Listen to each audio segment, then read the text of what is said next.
The Selfish Path to Romance. Download Chapter 1 for free at drkenner.com. And here is a question I received from Julie. You know, we all have the holidays with family or so. Many of us spend it with family. And some of us are fortunate to live right next door to family members or not so fortunate. And how close do you want family members into your life? One woman doesn't want them in very close at all. In fact, she doesn't want many people very close into her life. See what you think about her situation. Dear Dr. Kenner, I am wondering why I prefer not to hang around or associate with friends and family members. Why would someone prefer to stay distant from others in their life? I don't know what's wrong with me, but I'm most content when I'm alone or with my husband and my child.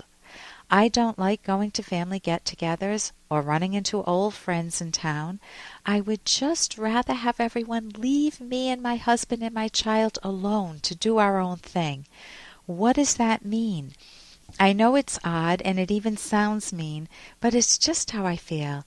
I've always been a loner, somewhat a loner, but it seems worse nowadays and I need advice.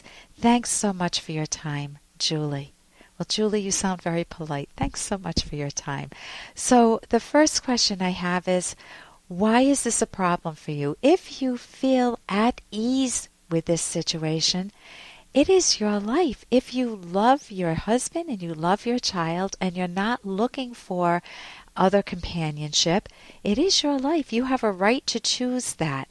Is it a conflict? Is it coming up now because you're ambivalent within yourself? Part of you thinks that, oh, maybe I'm missing out on something. I see people laughing together, friends laughing. I see families getting along and having good times and bringing joy into one another's life. And maybe I'm missing out on something.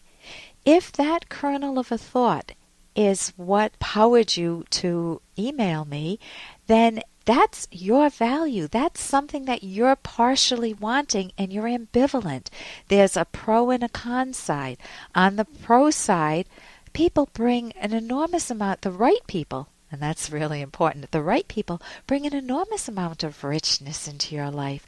They share your same values. They come at the world the way you do. They laugh and enjoy maybe the same artwork or same movies, or you can share stories of your day with them. That's a wonderful joy, but that's not how family members always are. Some family members can be very critical, or they can just be a weight around you. You feel like you always have to do for them and nothing's ever good enough. And if you've got dynamics like that in your family, if you want to buy your own time, it's better to minimize contact with them. You don't have to spend time with family. So don't beat up on yourself for that. You do want to understand yourself.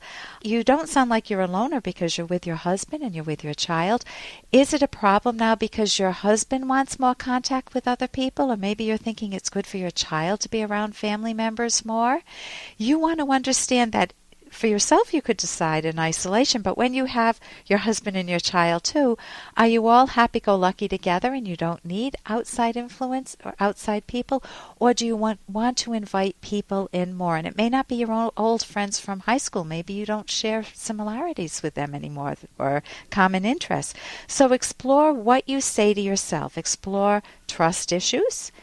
Is it a trust issue with you, or the history or family dynamics? Maybe you have some good memories from your family or some unresolved issues. Friends from childhood, you don't have to connect with those again. Do you feel lovable? Do you like where you're at life?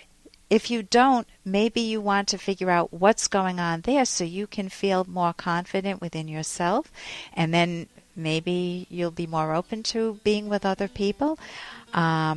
But if you see them as a duty, or if you don't know how to keep boundaries with family members and just have them on an occasional basis, then it's not going to be that rewarding. So if you pursue friendships and family relationships, make sure it's a value for you and your child and your husband. I'm Dr. Ellen Kenner.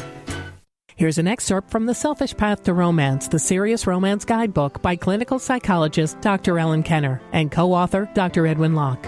We said that wanting approval to eliminate your self-doubts does not work, and it does not contribute to a lasting romantic relationship. On the other side of the approval coin, you cannot get genuine self-esteem through disparaging others with put-downs, flaw-finding, or one-upsmanship.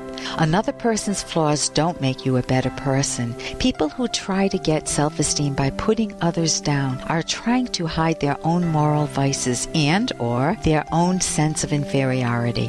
You earn self-esteem by your own thinking and actions, not through comparisons. Self-esteem is not a matter of comparing yourself to anyone or gaining the illusion that you're okay by using defensive maneuvers. You can download Chapter 1 for free by going to drkenner.com, and you can buy the book at amazon.com.